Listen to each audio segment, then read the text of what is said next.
This will be my updated version of the build for Trial of the Hordes after getting 2 new additional slots. Leave this video a like, that is going to be a huge help. We will dive straight into some recommended gems. You can go with some other gems as well, but this is what I will recommend for most player to get the most damage. Starting with the Blood Soaked Jade, not only it will increase the damage, but it will also give us 10% movement speed. That is huge in Trial of the Horde, or basically PvE, PvP. It is really good. And then we are using the Seeping Bile to apply the poison on enemies. We are going with the Pain Claps. It will increase the damage for us once we apply a poison or any harmful effect on enemies. Then we are going with 2-star Mother Lament to increase the critical hit chance, and then we're going with the Viper Bite to apply some more poison, then Berserker Eye to increase our damage, Everlasting to apply some more bleeding to the enemy's harmful effect, and so the Pain Claps will be working at most of the time. And at the end we are going with the Eye of the Unyielding. It will also increase the damage for our continual damage effect. And as for the Paragon Tree, we are using Weaver. Unless you have unlocked the Ranger, I will recommend using the Ranger, but currently the Weaver is most players will able to use, and this is how it looks. As for the set pieces, I have 2 different recommendations. The first one is going to be using 2-piece Vitus Argis to extend the duration of beneficial effects, which will include the gems or the skills, and then 2-piece Banquet of Ice to increase the damage by 15% once we apply the harmful effect onto the enemy, like the poison and the bleed. They will take 15% increased damage from all sources, and 4-piece Grace of the Flagellant. That is the first recommended set. The second one, in my opinion, is going to be 2-piece Vitus Argis, 2-piece Feasting Baron to extend the harmful duration of the gems that we are using, and 4-piece Banquet of Ice to increase the damage from the first 2-piece and getting that critical hit chance increase. Both will perform really well, so you can go with either of those options. Next, we are diving into the build themselves. For the primary, we are using Electrocute, and our first skill will be Lightning Nova, and the first modifier is from the chest piece.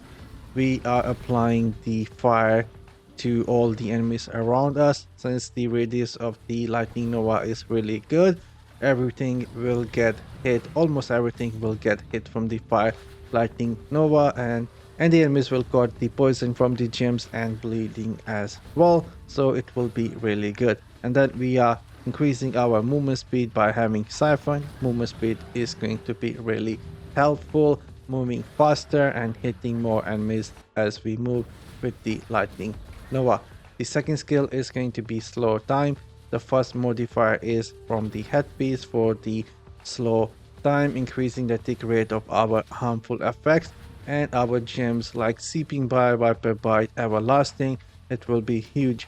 And then we are reducing the cooldown of this skill by 18.6% from our first main hand. For the third skill, we are using the Ice Armor. This will be really important that we use the Hailstone offhand. That is going to protect us from huge damage. We will get 6 crystal that will avoid all damage, and we will focus on beneficial duration that I will talk about towards the end to get the build online. But the first offhand is going to be the Hailstone for the Ice Armor. The shoulder does not matter, we just did not have any other option for that, so we just picked that. And for the fourth skill, that is going to be the Arcane Torrent to apply the dot on the enemy. That will put the enemy on poison, bleed, and they will die really quickly. And the main hand is the Rift Craver. Again, Arcane Torrent will automatically hit and apply the dot. And the pens are the noble one that will have additional missile targeting an enemy and dealing extra damage. And for the Reforge bonuses, this is what I will recommend, at least having skill damage, critical hit damage, and having duration of beneficial effect increase on all your 8 pieces. That is going to be huge and needed for most of the wizard build. And now let's talk about some of the important stats that we will be needed to get the build online. First off, try and focus on the pieces that will give you the intelligence and fortitude. That is going to give you the best result in most of the content that we have, either PvP or PvE. Having fortitude will give you armor and armor pen, and it will be really good. And if you are thinking about that, our skills are based on harmful effects. I know that potency is important as well, but we have a headpiece for a slow time that increased the tick rate of the harmful effects by 80%, so we can somewhat get away with having less potency. But if you are willing to spend for the potency, you can go and extend the duration of the harmful effects even more.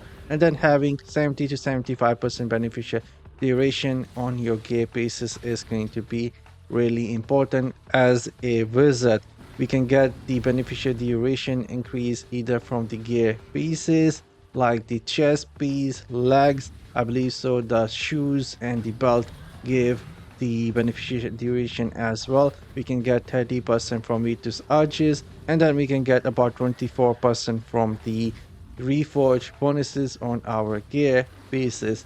And then we need about 20% critical hit chance that we can get from the helmet, shoulder, weapons, and offhand. And then at the end, you can try and get about 5-6% skill cooldown that can be found on the rings. And now I will leave you guys with some gameplay and see you all in the next one later.